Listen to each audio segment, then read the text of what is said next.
get started. So, hi everyone. As some of you might know by now, I'm Shani. I manage our strategic partners over here at Oktopost. Thank you all for joining us in our 15th episode of our From the Experts webinar series. So joining me today is Kevin Mulrane. He is the VP Head of Sales over at Proquo AI. Hey, Kevin, thanks so much. Thank you. And we have Colin, our Managing Director of EMEA and APAC over here at Oktopost. So today's conversation is talking all about branding and the factors that are considered when taking your brand's reputation into factor. So just a quick reminder, everybody is on mute. If you have any questions, there is a Q&A box, there's a chat box. You can feel free to drop those questions right in there, and we will definitely have time at the end of the webinar to get to them.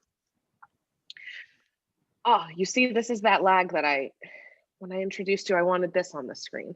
So, Shani, Kevin, Kevin had Colin, more hair there, I had less, right? Gang's all here. So much coordination comes into play.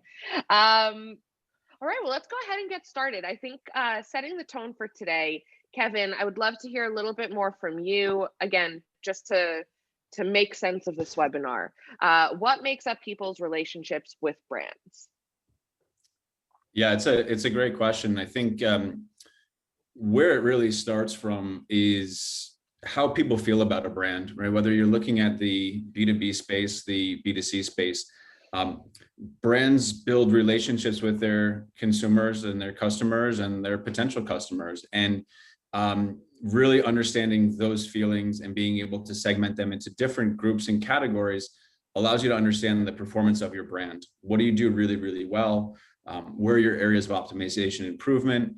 And then also understanding that on a category level, right? Really understanding what drives the category forward based on the consumers in that category. What do they deem to be important? And so by understanding all these different factors around feelings really allows you to make smarter marketing decisions and really drive commercial success. And so it's a lot of the work that we do with brands today. We look at a couple of things, but we look at things like the timing in which somebody responds to a question about how they feel about a brand. So that's something that we refer to as system one, which is your, the very quick subconscious your intuition on how you feel, very much an automatic sense of feeling. That's really where there's a strong correlation about a feeling or an emotion with the brand. And then there's system two, and that's the more deliberate, conscious, well thought out sort of decision making on feelings on a brand. So by understanding these two things, it really allows you to, again, make smarter decisions to move the brand forward. Mm-hmm. Cost saving and time saving decisions for the brand. Yeah. I think when we've done an analysis at Proquo, and when you think of it from a marketing perspective, there's over 25 million decisions a marketer can make that drives a brand forward. It's just an incredibly overwhelming and almost a paralyzing, thing just to think about. So you can do so many different things. How do you know is the right one that's going to move the brand forward, right? And so by being able to, sort of put this correlation together of how people feel about your brand, what you do well, what you don't do well, and then how do you take the actions to improve it? It's all about that decision making. Definitely. Kevin, how many things did you say then? 25 million decisions. 25 million decisions, and get any one of those wrong, and it can erode your brand equity, right?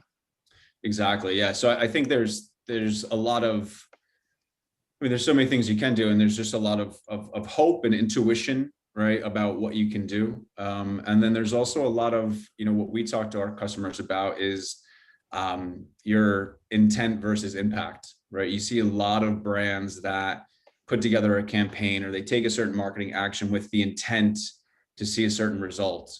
And sometimes they miss the mark, right? Like the impact they ultimately have is not what was the desired intent. So really being able to understand how people feel and the relationship they have with your brand allows you to be, much more effective with your marketing actions as well.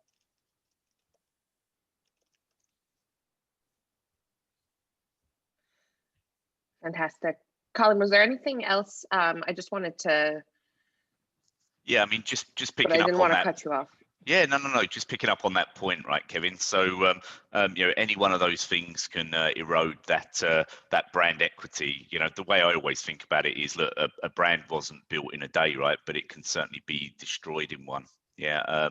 So, you know, the other way to look at that as well, right, is as we build brands, it takes time, right? It takes time, it takes effort. It's almost, I mean, you're almost building a culture, right? Or you're certainly trying to build a cult following. Yeah, and I know we talk about that, you know, later on in the session, right? So, you know, it's really about how do I? It's not just about the, you know, the font, the color, the you know, the flyer that we're using. It's like, you know, it's everything that goes around that, and you get any one of those pieces wrong, and you know, it's we're in trouble, right?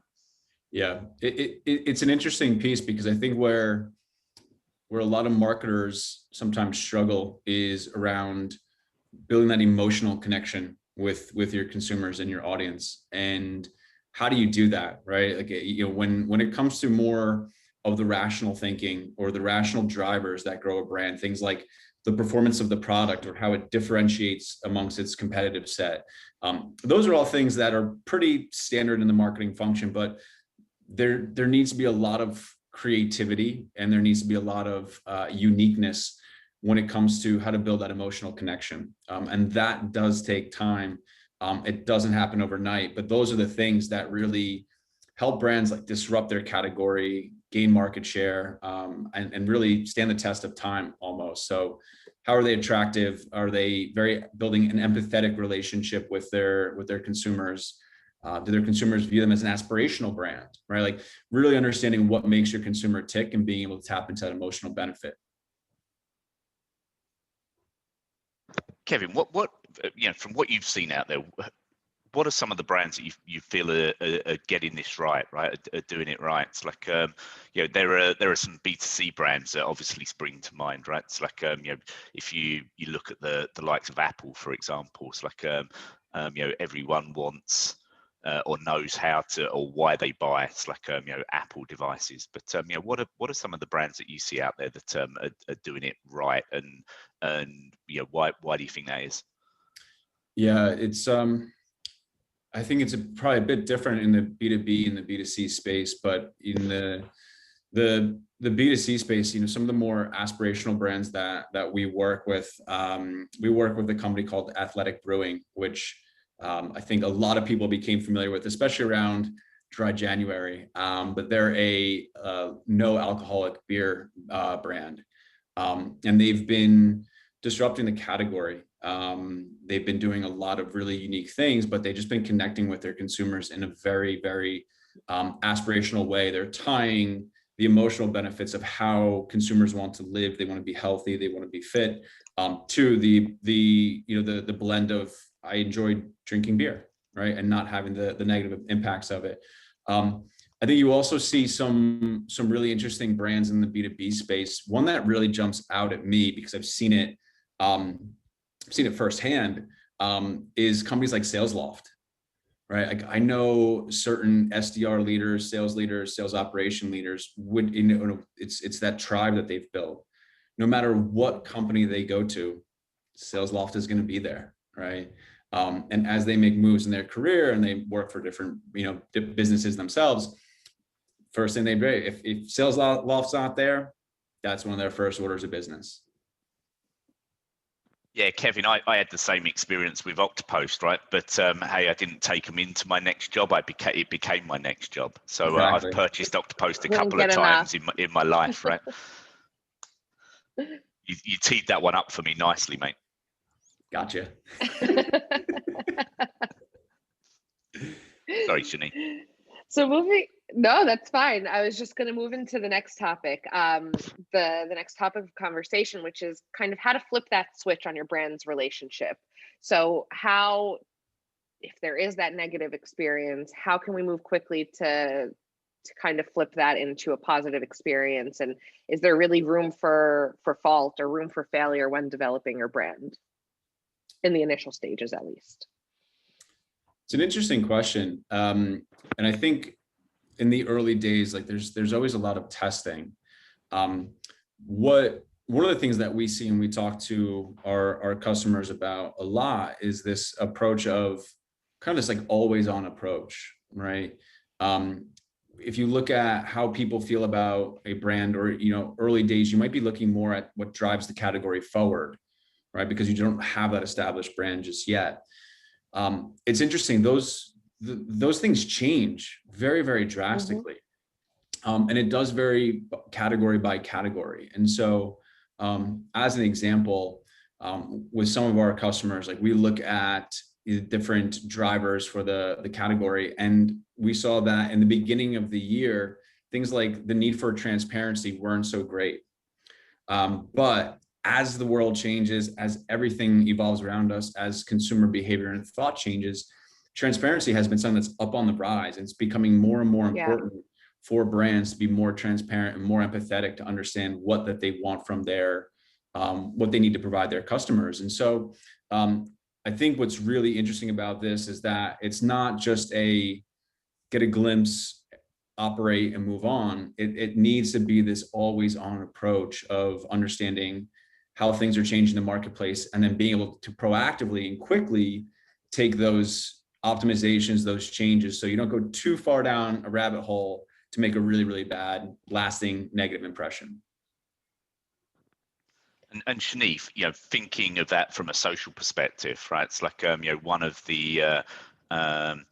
the things in a modern day marketer's armament is the ability to listen, right? It's like we were given two of these and one of these, right? It's like and far too often we use we're vocal rather than listening to what's coming in, right? So being able to listen to what's going on over the various channels, right? Whether it be like email, whether it be like coming in through a maybe a web form through through your Marketo or Eloqua or whatever like marketing automation platforms you're using, but also to be able to listen to social channels and pick up on how the brand is being perceived, how people are talking about the brand, or indeed not even about the brand itself, but about the the things that are topical to that particular brand. It may be the set of hashtags, for example, that you follow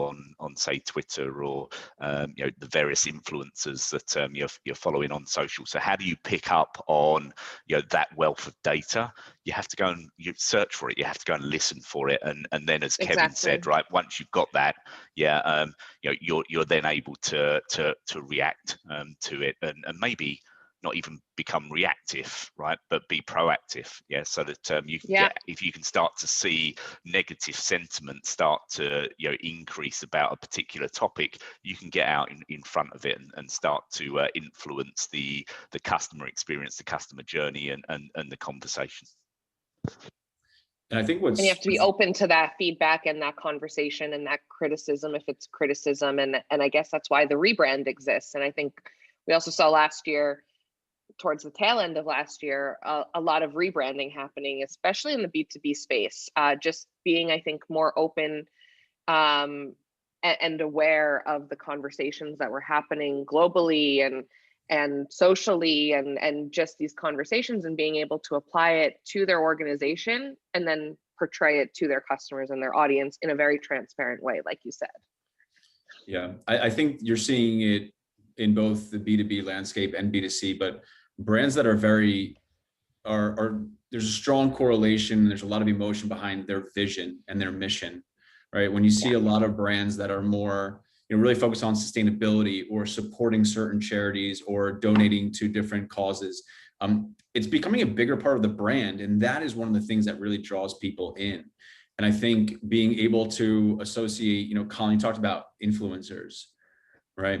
That's one of those things that, based on what one person says, can immediately change the way people feel and perceive, whether it's a brand, a topic, or anything. And you see it happen in various different walks of life. But the minute Joe Rogan says something, bang, there's an entire audience that jumps on that. or, you know, if Elon Musk says something about a brand or a company, bang, their stock flies. And so, yeah, I think that also kind of speaks to that proactivity, like you said. If you're on top of these things and you can proactively see how consumer behavior is shifting, you can start to make correlations on how that impacts, whether it's customer loyalty, it's, you know, recruiting new users, and even be able to tie commercial performance to it. I think that's one of the things that a lot of brands are really starting to figure out is, how does the value of the brand directly impact the commercial success of the business? And you're seeing that again. I think there's sort of a bridging and coming together in both the B2B and B2C space. Yeah, Kevin, and not necessarily related to the brand, but certainly related to social or alternative channels, right? It's like you know, thinking about that impact on the business. You know, I just named one company, GameStop, right? Yep. It's like you know, that was the collective power, right, of social, right? And you may say that you know, people got behind the brand. Maybe people just saw a quick way to make a fast buck, but you know, it just shows how things can pivot so quickly, right? It's like you know, when someone picks up on a message, or when the herd or the tribe, yeah, pick up on that message and get behind it, or not. Exactly. So speaking of social, Colin, I'm gonna direct this one, at least for starting, to you, just being in, you know, the space that we are. How does social media play that significant role in our brand's reputation? I think, again, it's something that we're seeing more and more of these days. Something that it's just very obvious. It's everybody's on social, so it makes it very aware. It makes it a very obvious channel to go to voice opinions and concerns and feedback and criticism. Yeah, I mean, take it in a slightly different direction as well, right, Shani? In so much as, you know, if we cast our mind back, it's like, you know, 13, 14 months, right? It's like, you know, Kevin and I are both in sales, right? It's like, you know, if you looked at where our sales team got the majority of their leads from, it was probably in-person events, right? It's like, fast forward or start to take that journey over that period of time to present day. I haven't been to an in-person event. It's like, you know, I think the last one was when you and I were together in Israel last February, right? Yeah. It's like, so, you know, there's that element of it as well, right? In so much as, you know, how can I find new channels in order to get the brand message out there, right? In order to, at the end of the day, why are we trying to build a brand? Yeah, we're trying to help Kevin. Yeah, and you know, people like Kevin, right? The sales team, we're trying to help the sales team sell the product and service, right? That we've got in our kit bag. If we can't do that, then you know, as marketers, right, you have to ask, what is your job, right? If your job isn't, you know, contributing to the bottom line of the company, what is your job? Right. So, you know, to me, it's a case of what tools do I have inside my kit bag today? What channels can I use in order to enforce the brand, you know, reinforce the brand, get the brand message out there? It's like, you know, how can I position myself and my colleagues as thought leaders in our space? Hey, the easiest thing for me is social, right? You know, if we looked at the brand, and if you looked at the collective reach of your employees, right? Statistically, and I love a statistic, right? But statistically, the collective reach of a company's employees, right, is at least 10 times that of the brand itself when it comes to social. So if you looked at the collective reach of the brand over all of its social channels, yeah, its employees outgun it by 10%. You add to that, Kevin, when was the last time you had a conversation with a brand? You were probably moaning about one. No, not you were probably moaning about one, but you know, you may have moaned about one, it's like, and gone at them that way. But when was the last time anyone spoke to a brand? Yeah, probably. You could count it on one hand, right? Exactly. I was going to say never, but never say never, right? But you know, it's a few times. When was the last time you had a conversation with someone on social? Oh, probably earlier this morning. Exactly. Yeah. Right. So statistically, people are 8 times more likely to engage. Right. It's like with some branded material that I put out there over my own personal network than my organization putting out. And then if you look at that statistically, 6 times more likely to take that conversion. So where does social come into it?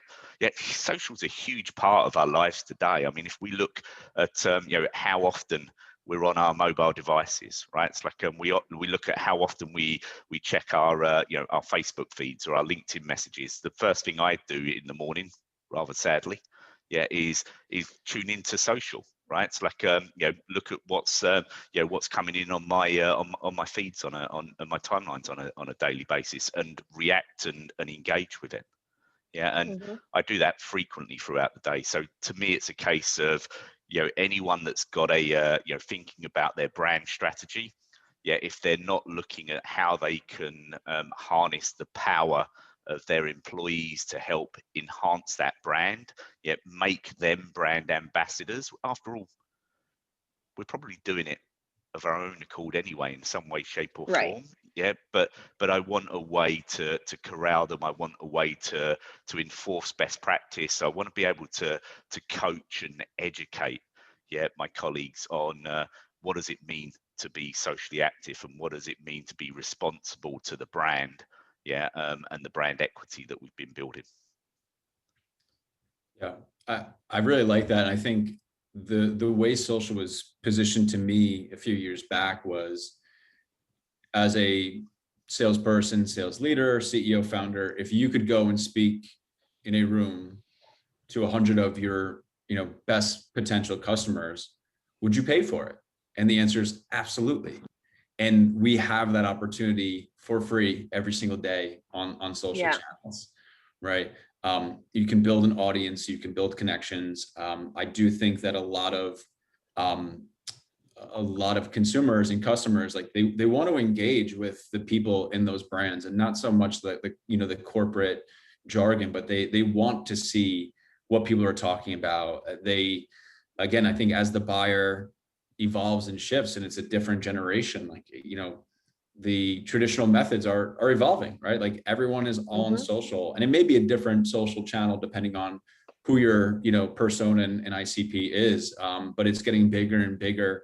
And I think it's continuously becoming the way of the future. It's much more authentic, but with that comes a great responsibility in properly training and onboarding your employees to be the best representatives and those best ambassadors to your brand as possible. We talk about a digital footprint, but it's more like a digital tattoo. If it's on the web, it's there to stay, and it'll always be discoverable. And I think that holds great power when it comes to reflecting back to the brand. Yeah, Shani, one of my former bosses once said to me, Colin, when you're putting something on social, read it, reread it, and think, would you be proud to show that to your grandparents? And if the answer is yes, then go ahead and post it. If the answer is no, think seriously before you go posting it, right? Because once it's there, don't as you I know said, it from tattoo, those Facebook right? memories, those Facebook memories that come up from 13 years ago, and I'm like, who gave me Facebook 13 years ago? Who let me on that thing?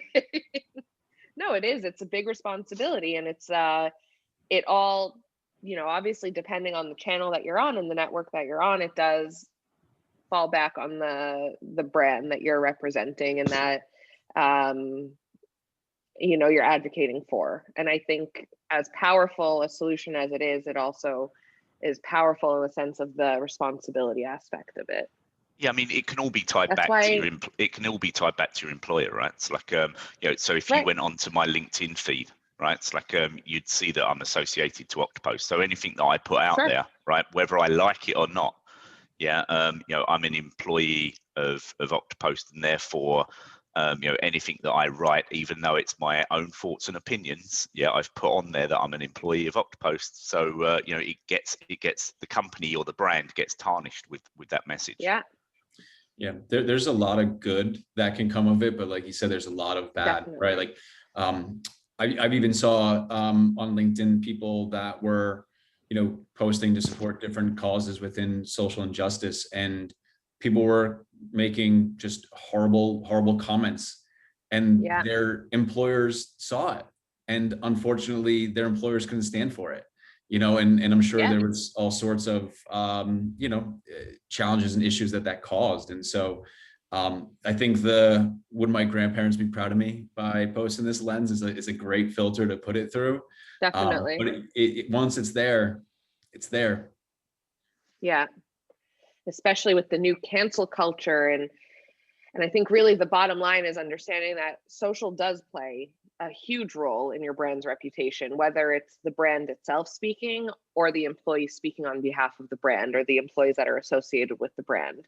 And as engaged. That's a great point as well, though, Shani, right? Sorry to talk over the top of you. That's a great point, right? It's like, you know, whether the employee speaking on behalf of the brand, the employee's always speaking on behalf of the brand, even if they're not. I mean, in the old days, right? It's like, you know, back in my day when I was a lad, many moons ago, as some people would tell me. The Stone Age, right? Right. Yeah, back when the dinosaurs walked the earth, right? And you know, the only thing that was out there was print, right? And you used to speak to, you know, a journalist, right? It's like, in order to get the message out there and get something published. Back then, you would have, you know, authorized spokespeople for the organization, and it would only be them that go out there and talk on behalf of the brand. Yeah. Today, everyone's a brand ambassador. Everyone's talking on behalf of the brand, whether the brand likes it, knows it, or not. Definitely. So consider, when developing your brand's reputation, that social is critical, and train and tread lightly and make sure you're using it to its utmost benefit and also utmost responsibility. Hey, I'll throw in a question if you don't mind. Please. So, love a good question. So I think this is really interesting because for me, like, the way I learn about a lot of brands and discover and get recommendations on brand is social, right? So I think there's not just what your employees are saying online that can impact the brand, but there's also going to be everybody else that has an opinion. To your point, Colin, like you see it with the typical airlines, right? If you get horrible customer service, something happens, you're tweeting, you're hashtagging, you're adding, and it, you know, but I think that's also becoming more and more prevalent in the B2B space. So I guess the question is, how do you manage what others are saying about your brand, good and bad? And how do you just try to, you know, proactively, quickly jump in there to, I don't want to say save the day, but steer it, or Yeah, and Shani, can I take that one, or do you want to? You can start. You can certainly start. Cool, perfect. I mean, Kevin, it's like, you know, from my perspective, there, it's as I said earlier on, right? You got to be listening to it. You got to be tuned into it, right? So, you know, it's going to happen, right? It's like, so it's a case of, you know, how can I understand when it's happening, and how can I get ahead of it, right? There are tools and technologies out there today that allow you to, you know, listen, look at the brand's own accounts, right? We have some here at Oktopost, right? But you know, look and listen to the brand's own accounts, like, you know, manage that social inbox, if you will. So, like, you know, where you're being mentioned, where you're being you know, direct messaged, etc. But also you know, listen to and track various hashtags and look at the sentiment and the trending of that sentiment, and be notified when there's a spike in activity, or when there's a spike in negative sentiment. Mm-hmm. Awesome. Yeah, so you know, to me, it's about, you know, being able to listen to it, and then you can jump into those social conversations, right? And whether you do it through a DM, or whether you do it's like you know, en masse, that's really like you know, on a case-by-case basis, dependent upon you know, what the actual conversation, what the actual comment is all about. But knowing that it's happening and being able to jump into the conversation here and now, it certainly gives you the ability to maybe course correct, maybe you know, get the brand's you know, own view and opinion out there.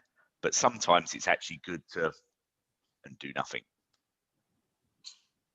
I was going to say it's also a matter of making sure that the team or the individuals that are responsible for social are armed with the right response and the right right conversation back, and not necessarily be on the defensive, or not just have just anyone respond to these conversations on social, but having, you know, really well formatted, thought out responses, and being able to defend your brand and still be empathetic towards the individual who's commenting or who's feeling these pain points. I think that that's a critical component as well. So actively listening, but also being able to really portray the response in a well thought out manner. Yeah. All right, so let us move into our last topic here, which is how and what B2B marketers can learn from the B2C space when it comes to that brand reputation. You know, we see a lot of, like we said, just taking social as that example, you spoke about airlines and restaurants and people coming to social first for voicing concerns and complaints. We see that a lot in the B2C space. How can B2B marketers kind of take what B2C marketers are doing when it comes to that brand's reputation for the better? We always want for the better, not necessarily the complaints and the concern. Yeah, I think you do see B2B prioritizing and seeing the importance of the relationship they have with their customers, because what's becoming more and more prevalent is this sense of communities or tribes, like we spoke a bit about earlier, right? Even in a previous company, about 30, almost 30% of our revenue from a new business side of things was coming from somebody who was a customer. They left their job, went to a new business, and called us because they loved what we did so much, right? And I think it's becoming a bigger and bigger opportunity for brands. They're seeing that as an opportunity for them to really jump on. And so that sense of a tribe or customer loyalty is going to be more important as brands grow and get bigger. And I think it all starts with, you know, that relationship, right? And understanding, you know, based off the category I'm in, what is my customers, like, what do they deem important? What are the most critical things? Some are going to be very, very performance driven. Others, you know, there's an opportunity to disrupt that category based off those emotional things. But I think it's just really understanding that and building that relationship to drive more customer loyalty, because then it's the word of mouth. Like it then starts to snowball, and your users start to recruit your non-users, and there's a lot there.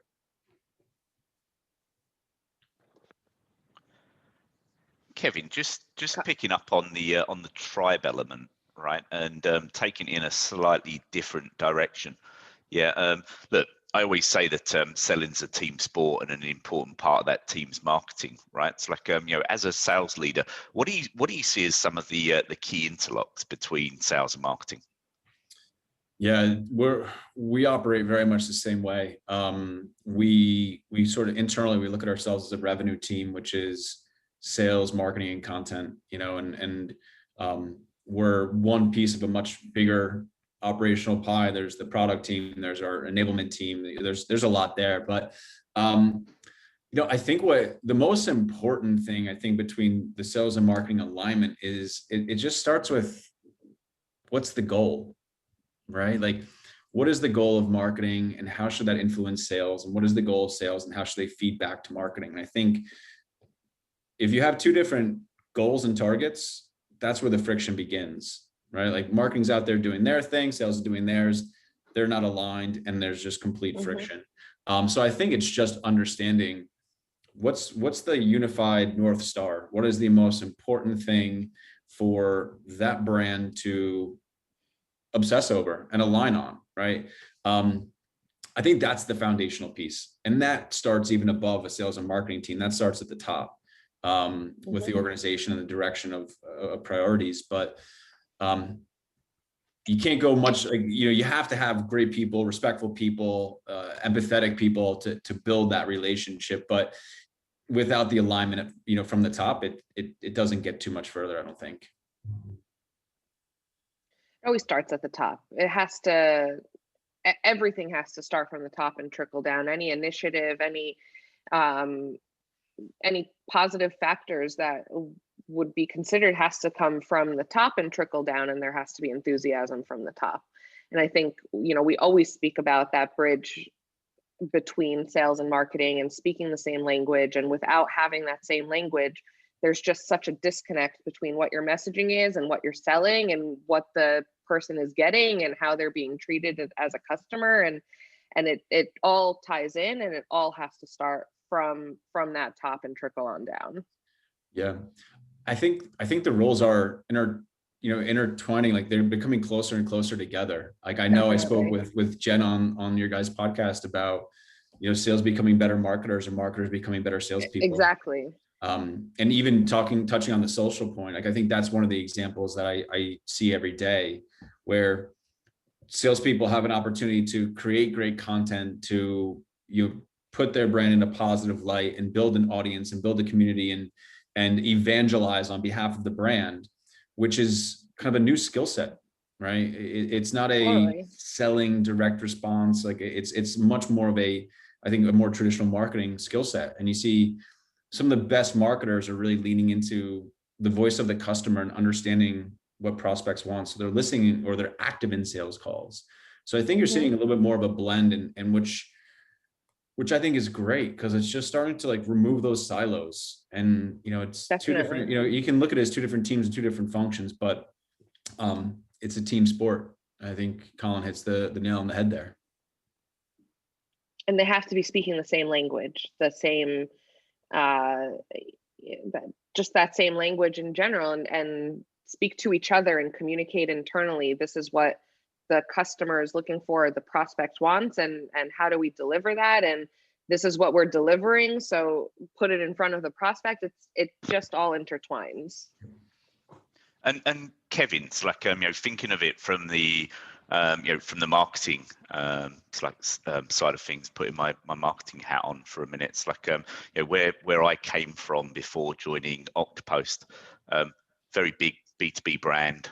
Yeah, our focus from a marketing perspective, the way that we were compensated, and obviously compensation drives behavior, right, or influences it. We were all about, in order to get a seat at the table, with our sales peers, it was all about measuring based upon two metrics: contribution to sales pipeline, contribution to close one business, right? So as marketers, for probably the very first time that I'd ever spoken to any marketer anyway, we actually took a number. So we were carrying a bag, not as much as a sales bag, but we were carrying a bag just like our sales peers, right? And we made a physical commitment, that this is what we were going to drive, and this is how we were going to measure it. But you had to have the tools and the capabilities in place to be able to measure it in the first place, right? So that was all part of the brand story, right? Because it all came together, right? It was all an integrated marketing strategy that ultimately led to this contribution to pipeline, this contribution to close one business. Sales, marketing, here's the interlock, right? What do you accept as a marketing qualified lead? Because it may be different to what I think I'm pushing over, right? So there was very much that that dialogue, that interaction, in order to get that language built correctly. And then it was a case of, this is what I'm going to stand behind, and this is my commitment to you, Mr. or Miss sales professional and sales organization. Yeah, no, that's exactly it, right? And I think because there was a common goal alignment on what was important, right? It wasn't, marketing has MQLs, sales has sales, and they don't, now marketing, I don't care what sales thinks is an MQL or a sales accepted lead or whatever acronym we have, right?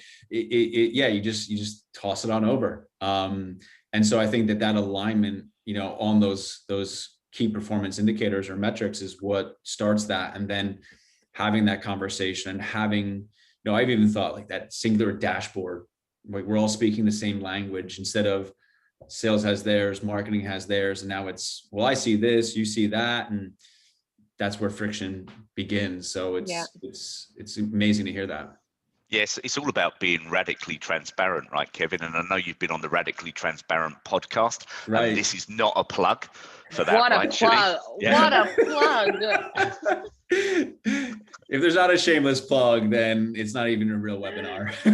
I know. That was good though. Perfect timing also. No, we always say here at Oktopost, it's about being radically transparent, and you can't have that transparency without these departments and these individuals working together for the common goal, right? The common goal is always going to be, we know what the common goal is. We don't, that's what it is. And it's a wider teamwork than just working within your teams. It needs to be cross-departmental and divisions, and that's the real teamwork there. Yep. Well said.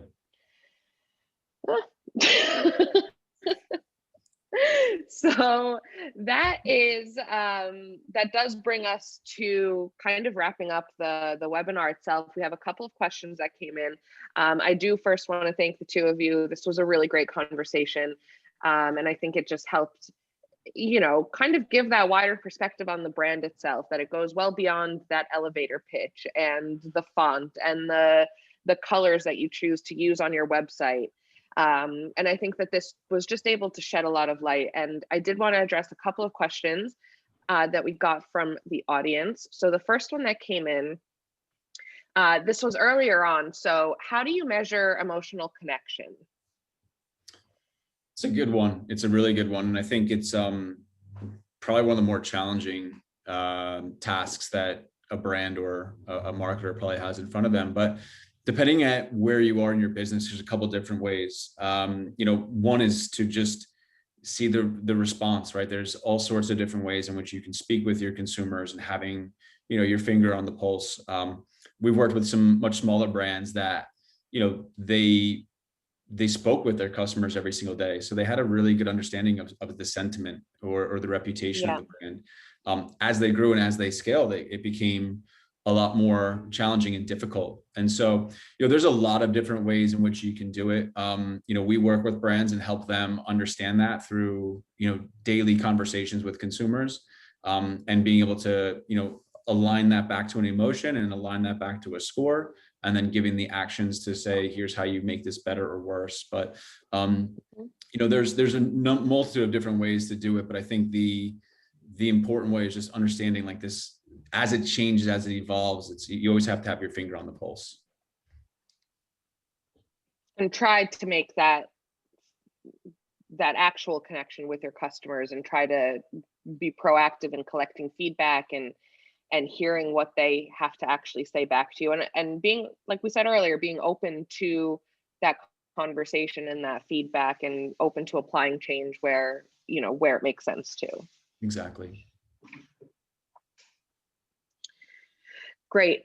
So another question that came in, is there one single more important factor to consider when developing your brand? Obviously, we mentioned, what was it, 25 million? 25 million, yeah. That's a lot of things to remember. I want you to name all 25 million, Kevin, go. Well, those are the decisions and actions a marketer could take. The way that we look at it is we break our the way that consumers feel about brands and build relationships about brands. We break them down into what we refer to as the 16 different drivers.